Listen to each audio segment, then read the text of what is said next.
ಎರಡೆರಡು post mortem ವಿಷಯ ಸಿದ್ದರಾಮಯ್ಯನವರು ಗೊತ್ತಿಲ್ವಂತೆ, ಮುಖ್ಯಮಂತ್ರಿಗಳಿಗೆ ಗೊತ್ತಿರಬೇಕು ಅಂತೇನು ಹೇಳ್ತಿಲ್ಲ, ಅವ್ರು ಹೇಳಿದ್ದನ್ನು ಹೇಳಿದೆ ಅಷ್ಟೇ, ನನಗೆ ಗೊತ್ತಿಲ್ಲ ಅಂತಂದರು. ಸಮರ್ಥವಾಗಿ ಪೊಲೀಸರು ತನಿಖೆ ಮಾಡ್ತಿದ್ದಾರೆ ಅಂದರು. ಸತೀಶ್ ಜಾರಕಿಹೊಳಿ ಅವರು, ಪ್ರದೀಪ್ ಈಶ್ವರ್ ಇನ್ನೂ ಒಂದು ಮಾತು ಹೇಳಿದ್ರು ಅವರು, ಭರತ್ ರೆಡ್ಡಿ ಹಂಗೆ ಯಾಕೆ ಮಾತಾಡಿದ್ರು ಅಂತ. ರಕ್ತಾಭಿಷೇಕದ ಮಾತಾಡ್ತಾರೆ ಭರತ್ ರೆಡ್ಡಿ. ಬಳ್ಳಾರಿಯ ಶಾಸಕರು ರಕ್ತಾಭಿಷೇಕ ಮಾಡುವ ಮಾತಾಡ್ತಾರೆ. ಇನ್ನೂ ಏನೇನಾದ್ರು ಬಳ್ಳಾರಿ ಮನಸ್ಸು ಮಾಡಿದರೆ ಏನೋ ಮಾಡಿಬಿಡ್ತಿದ್ವಿ ನಾವು ಎಲ್ಲ ಮಾತಾಡಿದ್ರು. ಹಂಗೆ ಯಾಕ್ರಿ ಮಾತಾಡಬೇಕಾಗಿತ್ತು ಅಂತ ಪ್ರದೀಪ್ ಈಶ್ವರ್ ಅವ್ರನ್ನ ಕೇಳಿದ್ರೆ, ಕಾರ್ಯಕರ್ತರನ್ನು ಕಳ್ಕೊಂಡ ಸಿಟ್ಟಿನಲ್ಲಿದ್ದಾರೆ, ಅದಕ್ಕೆ ಮಾತಾಡಿದ್ದಾರೆ ಅಂತ. ಕಾರ್ಯಕರ್ತರನ್ನು ಕಳೆದುಕೊಂಡ ಸಿಟ್ಟಿನಲ್ಲಿದ್ದಾರೆ, ಆ ಕಾರಣಕ್ಕಾಗಿ ಮಾತನಾಡಿದರೂ ನಡೆಯುತ್ತೆ, ಗುಂಡು ಹೊಡೆದರೂ ನಡೆಯುತ್ತೆ, ನಡೀಲಿ. ಒಂದೇನಾಯ್ತಪ್ಪ, ಇನ್ನೊಂದು ಕಡೆಯಿಂದ ನೋಡಿದ್ರೆ ಅಣ್ಣ ತಮ್ಮಂದ್ರೆ ಈ ಗಲಾಟೆ ಒಂದು ಮಾಡೋದು ಹಂಗಾಯಿತು.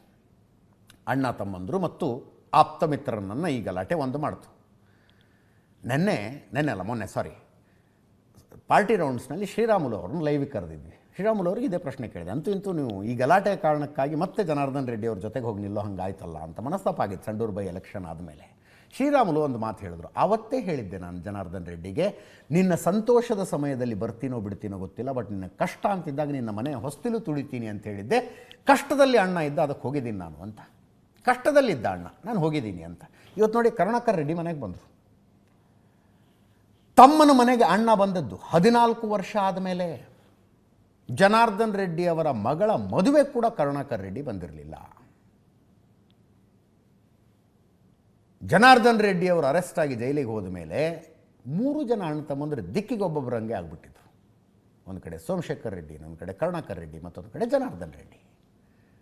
ಈ ಗಲಾಟೆ ಆದಮೇಲೆ ಸೋಮಶೇಖರ್ ರೆಡ್ಡಿನೂ ಮನೆಗೆ ಬಂದರು, ಕರುಣಾಕರ್ ರೆಡ್ಡಿಯೂ ಮನೆಗೆ ಬಂದರು.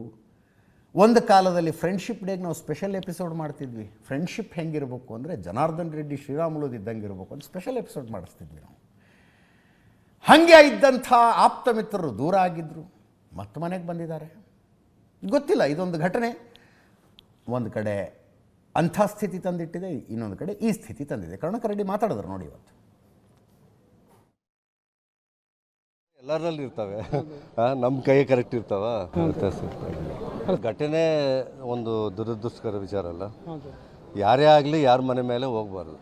ನಾವಾಗಲಿ ಅವರಾಗಲಿ, ಒಬ್ಬ ಶಾಸಕರಾಗಿರಲಿ ಮಾಜಿ ಶಾಸಕರಾಗಿರಲಿ ಅವ್ರ ಮನೆಯವರೆಗೆ ಬರೋ ಅವಶ್ಯಕತೆ ಇದ್ದಿಲ್ಲ. ಬ್ಯಾನರು ತೆಗೆದ ಮೇಲೆ ಅವರು ಸುಮ್ಮನೆ ಆಗಬೇಕಾಗಿತ್ತು. ಆಗಿದ್ರೆ ಇಷ್ಟು ವಿಷಯ ಇಷ್ಟು ದೂರ ಬರ್ತಿದ್ದಿಲ್ಲಲ್ಲ. ಇದು ವಿಚಾರ ಜನರಿಗೆ ನಾವು ಮಾರ್ಗದರ್ಶನ ಆಗಬೇಕಾಗಲಿ, ನಮ್ಮನ್ನು ಜನ ತಪ್ಪಾಗಿ ತಿಳ್ಕೊಳ್ಳೋ ಅವಶ್ಯಕತೆಗೆ ನಾವು ಆ ಇದಕ್ಕೆ ಕೊಡಬಾರ್ದಲ್ಲ.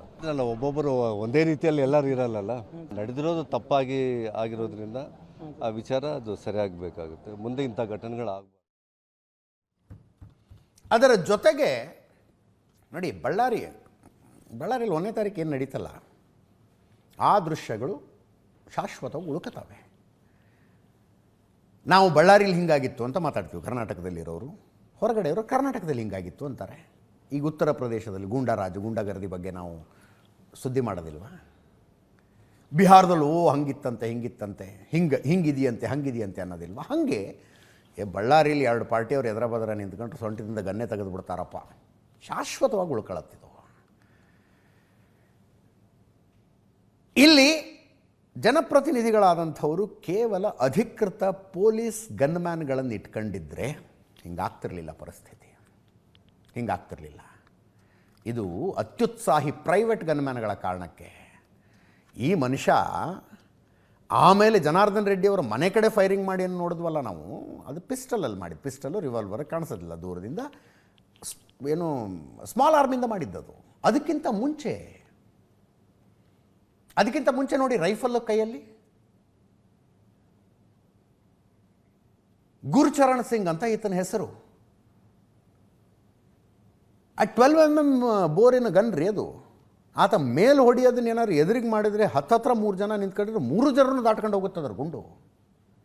ಇಂಥ ವೆಪನ್ಗಳನ್ನು ಇಟ್ಕೊಂಡು ಓಡಾಡ್ತಾರೆ ಇವರು ಬಳ್ಳಾರಿ ಅಂತ ಊರಿನಲ್ಲಿ, ಪ್ರೈವೇಟ್ ಗನ್ಮ್ಯಾನ್ಗಳು. ಇಂಥ ವೆಪನ್ಗಳನ್ನು ಇಟ್ಕೊಂಡು ಪ್ರಾಣ ರಕ್ಷಣೆ ಅನ್ನುವುದು ಪ್ರತಿಯೊಬ್ಬರಿಗಿರುವಂಥ ಅದು ಹಕ್ಕು. ಅದರ ಬಗ್ಗೆ ನಾನು ಇಲ್ಲ ಅನ್ನೋದಿಲ್ಲ. ಬಳ್ಳಾರಿಯ ಜನಪ್ರತಿನಿಧಿಗಳಿಗೆ ಅಥವಾ ಮಾಜಿ ಜನಪ್ರತಿನಿಧಿಗಳು ಯಾವನಿಗೂ ಪ್ರಾಣಕ್ಕೆ ಅಪಾಯ ಇದೆ ಅಂದರೆ ಅದನ್ನು ಹೋಮ್ ಡಿಪಾರ್ಟ್ಮೆಂಟಿಗೆ ಕನ್ವೆ ಮಾಡಿ ಕೊಡ್ರೆ ಆ ಗನ್ಮ್ಯಾನು ಅನ್ಬೇಕು.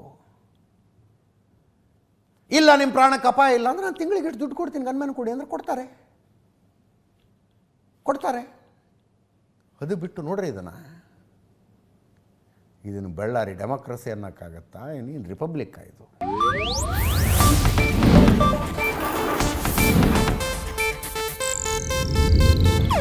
ಇದು ಏಷ್ಯಾನೆಟ್ ನ್ಯೂಸ್ ನೆಟ್ವರ್ಕ್ ಪ್ರಸ್ತುತಿ.